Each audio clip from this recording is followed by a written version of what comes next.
ಕಡ್ಡಿಗಳು ದಯವಿಟ್ಟು ಹಿಂದೆ ಹಾಕೊಂಬಿಡೋಣ, ಫೋಟೋನೇ ಬರಲ್ಲ ಅಣ್ಣ.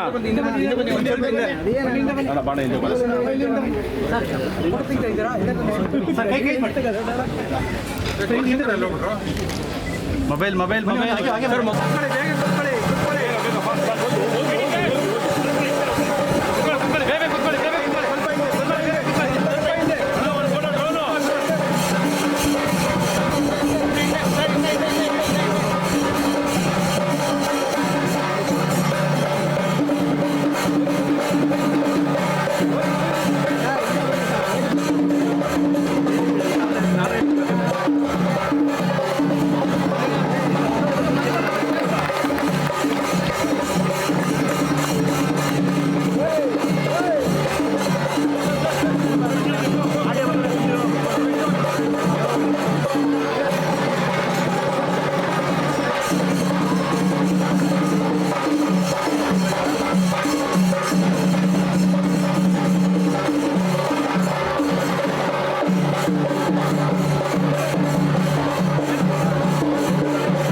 ನೇತೃತ್ವದಲ್ಲಿ ಹಾಗೂ ಜ್ಯೋತಿ ಇನ್ಸ್ಟಿಟ್ಯೂಟ್ ಆಫ್ ಕಾಮರ್ಸ್ ಅಂಡ್ ಮ್ಯಾನೇಜ್ಮೆಂಟ್ನ ಕಾರ್ಯನಿರ್ವಾಹಕ ನಿರ್ದೇಶಕರಾದ ಶ್ರೀ ರಾಜೇಶ್ ಕೆ, ಶೈಕ್ಷಣಿಕ ನಿರ್ದೇಶಕರಾದ ಪ್ರೊಫೆಸರ್ PS ಲಕ್ಷ್ಮಣ್ ಪ್ರಸಾದ್ ಹಾಗೂ ಪ್ರಾಂಶುಪಾಲರಾದ ಡಾಕ್ಟರ್ S ಸತ್ಯೇಶ್ವರ್ ಅವರ ಮಾರ್ಗದರ್ಶನದಲ್ಲಿ ರಚಿತವಾದ ಮೈಸೂರು ರಾಜ ಮನೆತನದ ಮಹಾಸ್ವಾಮಿಗಳಾದ ಮಹಾರಾಜ ಶ್ರೀ ಯದುವೀರ ಕೃಷ್ಣದತ್ತ ಚಾಮರಾಜ ಒಡೆಯರ್ ಅವರ ಅಭಿನಂದನಾ ಸಮಿತಿ ಮತ್ತು ಕಾಲೇಜಿನ ಎಲ್ಲ ಬೋಧಕೇತರ ಸಿಬ್ಬಂದಿಗಳ ಪರವಾಗಿ ನೂತನ ಕಟ್ಟಡ ಶ್ರೀಮಂತ್ ಮಹಾರಾಜ ಶ್ರೀ ನಾಲ್ವಡಿ ಕೃಷ್ಣರಾಜ ಒಡೆಯರ್ ಬ್ಲಾಕ್ನ ಉದ್ಘಾಟನಾ ಸಮಾರಂಭದ ವಿಶೇಷ ಸಂದರ್ಭದಲ್ಲಿ ಸಮರ್ಪಿಸುತ್ತಿರುವ ಸನ್ಮಾನ ಪತ್ರ.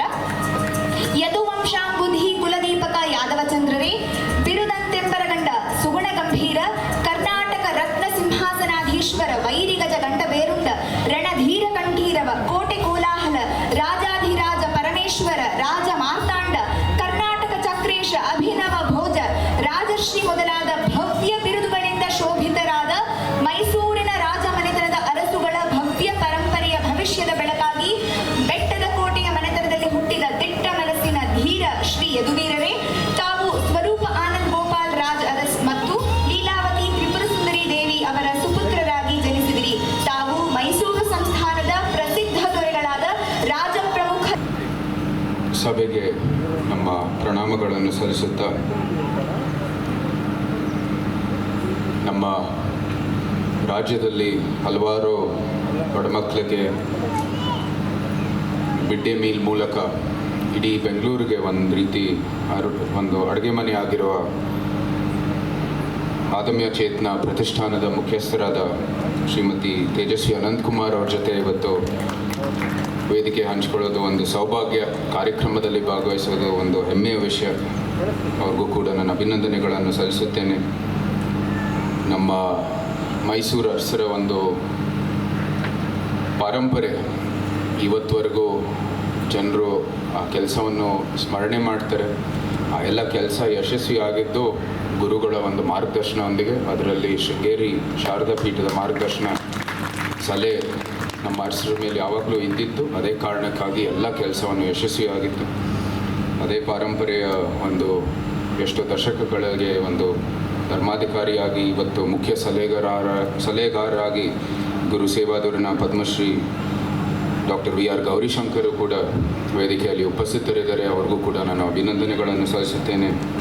ಈ ಜ್ಯೋತಿ ಇನ್ಸ್ಟಿಟ್ಯೂಟಿನ ಮುಖ್ಯಸ್ಥರಾದ ಶ್ರೀ ಎಂ ನರಸಿಂಹನ್ ಅವರೇ, ವೇದಿಕೆ ಮುಂಭಾಗದಲ್ಲಿರುವ ಶ್ರೀಮತಿ ಬಿ ವಿ ಸೀತಾ ಅವರೇ, ವೇದಿಕೆಯಲ್ಲಿರುವ professor B S Lakshman Prasad ಅವರೇ, ಶ್ರೀ ರಾಜೇಶ್ ಅವರಿಗೂ ಕೂಡ ನಾನು ಕೃತಜ್ಞತೆಗಳನ್ನು ಸಲ್ಲಿಸುತ್ತೇನೆ.